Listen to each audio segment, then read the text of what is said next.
माँ जो है उन माँ उनका नाम, उस योजना का नाम माँ ही है। उस योजना के तहत इन वर्ग की महिलाओं को सालाना 18,000 रुपए दिए जाएंगे। और ये हमारा प्रयास है एक महिलाओं को सशक्तिकरण के लिए, कि वो दोहरी गुलामी की जिंदगी जो इस देश में जी रही है, एक तो वो अधिकारों की वजह से गुलाम है, दूसरा वो इस देश में अपनी मर्जी से कुछ भी नहीं कर सकती, इसलिए भी वो दोहरी गुलामी जो झेल रही है, उन बहनों माताओं को सशक्त करने के लिए, क्योंकि डॉक्टर अंबेडकर ने कहा कि किसी भी महिलाओं की, किसी भी प्रदेश की, देश की तरक्की में उस प्रदेश देश में रहने वाली महिलाओं की तरक्की से मापता हूं। और समाज के लिए भी उनका यही उदाहरण था। इसलिए बहनों को, बच्चियों को और माओ को सशक्त करना पड़ेगा। एक बेटा योजना हमारी है। बेटा योजना के तहत दलित, पिछड़े, आदिवासी और अल्पसंख्यक वर्ग के 18 से 25 वर्ग के हर युवा को एक लैपटॉप और 18,000 रुपए सालाना वजीफा दिया जाएगा। भाई योजना के तहत इस वर्ग के 26 से 50 वर्ष के युवाओं को या तो नौकरी, रोजगार या फिर 18,000 सालाना बेरोजगारी भत्ता देंगे। 50 वर्ष से ज्यादा उम्र के इन वर्गों के लोगों को पापा योजना के तहत 18,000 सालाना जीवन यापन भत्ता देंगे। यानी कि कोई व्यक्ति किसी दूसरे के का मोहताज नहीं रहेगा और उसको आगे बढ़ने के लिए हम लोग अवसर प्रदान करेंगे। स्पेशली जो 26 से 50 वर्ष के नौजवान रहेंगे, उन लोगों को जो तैयार हो गए अपने परिवार का खर्चा उठाने के लिए और अपने परिवार को विकास के मुख्य धारा जोड़ने के लिए और अपने परिवार के सपने पूरा करने के लिए। 350 यूनिट तक बिजली गरीब एवं मध्य वर्ग के लोगों को महीने की घरेलू बिजली एवं किसानों की सिंचाई के लिए बिजली का बकाया माफ एवं भविष्य में मुफ्त करेंगे। इन वर्गों के लोगों के ऊपर बिजली और पानी का सभी बकाया बिलों को पहले ही कैबिनेट मीटिंग में हम माफ कर देंगे। ये हमारा फैसला है कि घरेलू बिजली 350 यूनिट हम लोग फ्री देंगे और किसानों के लिए जो बिजली का बकाया उसको हम लोग माफ करेंगे और भविष्य में किसानों को आय दुगनी हो उनकी, इसलिए उनके लिए बिजली जो है हम लोग सिंचाई के लिए मुफ्त करेंगे।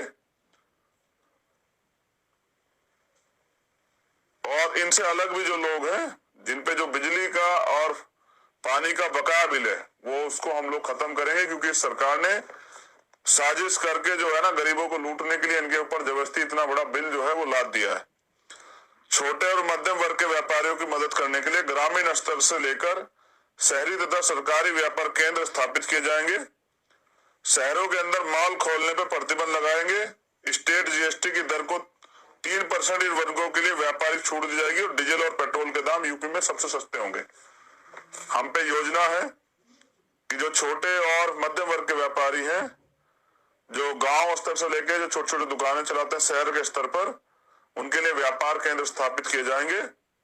और जो मॉल, छोटे व्यापारियों की हत्या करने के लिए जो मॉल सिस्टम खड़ा किया गया है और छोटे व्यापारी जो बेबस हो गए हैं, अपना परिवार भी नहीं चला पा रहे हैं, उनके ऊपर जो ये मॉल की वजह से जो उनका नुकसान हो रहा है, तो मॉलों को शहर के अंदर प्रतिबंध करेंगे। जीएसटी की दर में 3% की छूट करेंगे, जिसके और डीजल और पेट्रोल के दाम यूपी में सबसे सस्ते होंगे। ये मेरा आपसे वादा है। हर मंडल में बहुजन समाज के महापुरुषों के नाम पर एक एक विश्वविद्यालय और अस्पताल खोले जाएंगे, जिससे वो महापुरुष भी जिंदा रहे, उनकी विचारधारा भी जिंदा रहे और आम जनहित में वो विश्वविद्यालय गरीबों के, शोषितों के, वंचितों के पढ़ने काम आए और उन अस्पतालों में गरीबों का इलाज हो पाए। पिछड़ा और अति पिछड़ा की जो सामाजिक न्याय रिपोर्ट है वो लागू करेंगे एवं सच्चर कमेटी की रिपोर्ट लागू कर मुसलमानों के लिए आरक्षण की व्यवस्था करेंगे। ये मेरा वादा है कि जो पिछड़ा समाज है, अति पिछड़ा समाज है, उनके लिए सामाजिक न्याय की रिपोर्ट को लागू करेंगे एवं सच्चर कमेटी की रिपोर्ट लागू कर मुसलमानों के लिए आरक्षण की व्यवस्था करेंगे। बुनकर, कारीगर, हाथ के जो दस्तकार हैं और सबके लिए ब्याज मुक्त लोन होगा। किसान क्रेडिट कार्ड की तरह बीसीसी बुनकर क्रेडिट कार्ड बनेगा। इन सब के क्रय विक्रय सुविधाओं के लिए मंडियों की व्यवस्था सरकार करेगी। और मैं समझता हूं जिस देश में के प्रधानमंत्री सुरक्षा में 1,62,00,000 रुपए रोजाना खर्च होते हो, वो पैसा आम जनता की भलाई में लगना चाहिए। जो नेताओं के ऊपर खर्च होता है पैसा, जिस तरह से उनको सुविधाएं मिलती हैं इलाज के लिए, ट्रैवल के लिए, ऐसे आम आदमी को भी मिलनी चाहिए। और क्योंकि लोकतंत्र सबको बराबरी का अधिकार देता है, संविधान भी, तो कब तक जो है उत्तर प्रदेश और देश की आम जनता जो है भ्रष्ट नेताओं के भरोसे वो हमेशा वोट करती रहेगी और चुनाव के बाद खुद को ठगा महसूस करके पछताती रहेगी। अति पिछड़ा और अल्पसंख्यक पिछड़ी बिरादरियों के लिए अलग से अधिनियम बनाए जाएंगे। मछुआरों को प्राथमिकता के आधार पर जो मछली पकड़ने का काम करते हैं, ग्राम सभा के तालाबों, पोखरों और झीलों और नदियों में पट्टा दिया जाएगा।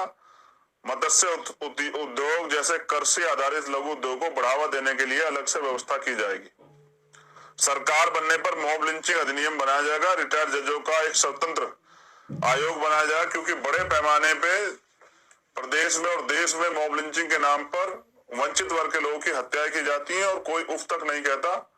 मैं समझता हूं इस पे मॉब लिंचिंग पे एक कानून बनना चाहिए और मॉब लिंचिंग करने वालों को सख्त से सख्त सजा जो है उस कानून के दायरे में रहकर मिलेगी। समूह ग और ग की सभी नियुक्तियां संविदा और ठेकेदारी प्रथा खत्म कर अस्थायी नियुक्ति जो है की जाएगी, क्योंकि इसके नाम पे ठेकेदारी और संविदा के नाम पे गरीबों का खून जो है वो चूसा जा रहा है और उनको जिस तरह से मरने के लिए छोड़ दिया गया है। मैंने ये फैसला इसलिए लिया क्योंकि मैं गया था नोएडा और वहां पर सफाई कर्मचारी काम करने वाले हमारे समाज के, बहुजन समाज के भाइयों की सीवर में जाने से डेथ हुई थी। संविदा और ठेकेदारी सभी सफाई कर्मचारियों को नियमित किया जाएगा, पहली कैबिनेट में ही। दूसरा, सीवर लाइन के अंदर सफाई करते हुए सफाई कर्मचारी की मृत्यु होने पर शहीद का दर्जा दिया जाएगा। ये दर्द है मेरा, क्योंकि जैसे जवान होता है, जैसे किसान होता है, और वैसे ही इस देश की सफाई के लिए मेरा समाज जो बड़े पैमाने पे काम करता है उसकी जीवन सुरक्षा जरूर है। और वो अगर इस देश के अंदर की गंदगी साफ करने के लिए बलिदान देता है तो उसको शहीद का दर्जा मिलना चाहिए और वो शहीद वाली सुविधाएं भी सारी मिलनी चाहिए। लेकिन अगर हम रहेंगे तो मैं समझता हूं कि फिर बिना जो इक्विपमेंट्स हैं सुरक्षा के, उनके बगैर कोई भी काम जो है सफाई कर्मचारी वर्ग को नहीं मिलेगा, और वो भी नियमित नौकरी के तौर पे, ना कि ठेकेदारी और संविदा के तौर पे। और ये मेरा दर्द है। मैंने पूरे देश में बहुजन समाज की महिलाओं को, स्पेशली दलित समाज की महिलाओं को प्रदेश की और देश की गंदगी साफ करते देखा, और सम्मान के नाम पे सिर्फ और सिर्फ जो है उनको मजदूर समझ के अपमानित किया जाता है। ये इस देश का दुर्भाग्य है। प्राय देखा गया कि पूर्ववर्ती सरकारों द्वारा उत्तर प्रदेश के खिलाड़ियों की उपेक्षात्मक रवैया झेलना पड़ता है, जिसके लिए आजाद समाज पार्टी ने तय किया ग्रामीण स्तर पर खिलाड़ियों की प्रतिभा को निखारने के लिए ग्राम स्तर पर छोटे छोटे स्टेडियम बनाकर उसमें कोच की नियुक्ति कर खिलाड़ियों की प्रतिभा को निखारने काम करेंगे, तथा राष्ट्रीय और अंतर्राष्ट्रीय स्तर पर पदक लाने पर खिलाड़ियों को अलग से सरकारी नौकरी में कोटा तथा स्कॉलरशिप की व्यवस्था करेंगे। महंगाई की मार को देखते हुए सभी टोल उत्तर प्रदेश में फ्री किए जाएंगे। और मैं समझता हूं जब नेताओं की गाड़ी फ्री जाती है, अधिकारियों की गाड़ी फ्री जाती है, तो आम जनता को ही जब वो रोड टैक्स देते हैं, सेस देते हैं, तो फिर वो टोल टैक्स क्यों दे। इसलिए सभी टोल टैक्स जो हैं वो फ्री किए जाएंगे। आंगनबाड़ी भोजन माताओं की सैलरी 10,000 कर उन्हें नियमित किया जाएगा। आंगनबाड़ी में जो बहनें काम करती हैं और भोजन माता का काम करती हैं